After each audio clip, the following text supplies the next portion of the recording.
بسم اللہ الرحمن الرحیم۔ مسلم پوسٹ کے معزز سامعین و ناظرین، السلام علیکم۔ آج ہم جانیں گے سلطان علاء الدین خلجی کے بارے میں۔ علاء الدین خلجی ذات کا ترک تھا اور اپنے چچا اور دہلی کے سلطان جلال الدین خلجی کی طرف سے کڑا شہر کا حکمران تھا۔ وہ ہندوستان کا سلطان بننا چاہتا تھا، لیکن جب تک جلال الدین خلجی زندہ تھا وہ ایسا نہیں کر سکتا تھا، اور پھر ہندوستان کا سلطان بننے کے لیے کافی دولت اور ایک بہت بڑا خزانہ بھی درکار تھا۔ لہٰذا اپنی خواہش کی تکمیل کے لیے علاء الدین خلجی نے ایک عجیب و غریب حربہ استعمال کیا۔ سلطان جلال الدین خلجی کی اجازت کے بغیر وہ کڑا سے نکل کر ہندوستان کے کسی علاقے پر حملہ آور نہیں ہو سکتا تھا، لیکن اس اصول کو پس پش ڈال کر علاء الدین خلجی نے ایک بہت بڑا اقدام اٹھایا۔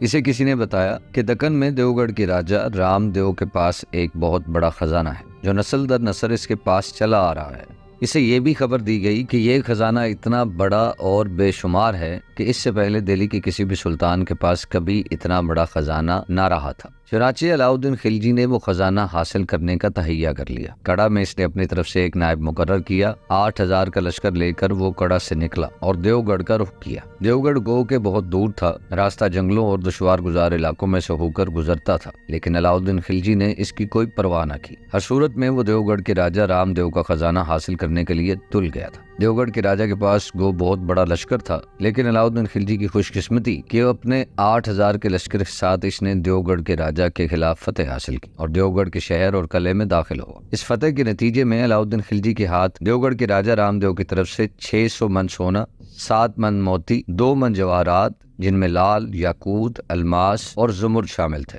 1000 من چاندی اور 4000 ریشمی کپڑوں کے تھان لگے تھے۔ اس کے علاوہ انگنت ہاتھی اور ہزاروں کی تعداد میں گھوڑے بھی حاصل ہوئے تھے۔ راجہ رام دیو کے علاوہ علاء الدین خلجی نے دیوگڑھ کے کچھ مہاجنوں کو بھی گرفتار کر لیا تھا، اور انہیں آزاد کرنے کے صلے میں بھی علاء الدین خلجی کو 50 من سونا، کئی من موتی اور انگنت کپڑوں کے تھان ملے تھے۔ اس طرح علاء الدین کے پاس اپنے چچا جلال الدین خلجی سے بھی زیادہ دولت ہو گئی تھی۔ اس دولت کے حصول کے بعد اس نے اپنے چچا کو دھوکہ دہی سے قتل کر دیا۔ اس صورتحال کو دیکھتے ہوئے اس نے اپنے سالاروں سے مشورہ کیا کہ اس وقت میرے سامنے 2 تجویزیں ہیں، بتاؤ میں کس پر عمل کروں۔ پہلی تجویز یہ ہے کہ میں لکھنوتی پر حملہ کر کے بنگال تک کے علاقے پر قبضہ کر لوں اور اپنی طاقت اور قوت میں اضافہ کروں۔ دوسری تجویز یہ ہے کہ میں کڑا شہر میں ہی قیام کیے رہوں اور کڑا میں قیام کر کے سلطنت کی بنیادوں کو مضبوط کرنے کی تدبیر پر عمل کروں۔ علاء الدین فکر مند تھا، اس لیے کہ اپنے چچا کا تو وہ خاتمہ کر ہی چکا تھا، لیکن جلال الدین کی بیوہ ملکہ جہاں اور اس کا بیٹا دہلی میں قیام کیے ہوئے تھے، جبکہ دوسرا بیٹا جس کا نام ارکلی خان تھا وہ ملتان کا حاکم تھا اور اس کے پاس بہت بڑا لشکر بھی تھا۔ اس موقع پر علاء الدین کے ایک سالار نے مشورہ دیتے ہوئے کہا، ارکلی خان ملتان میں ہی قیام کیے ہوئے ہیں، اس لیے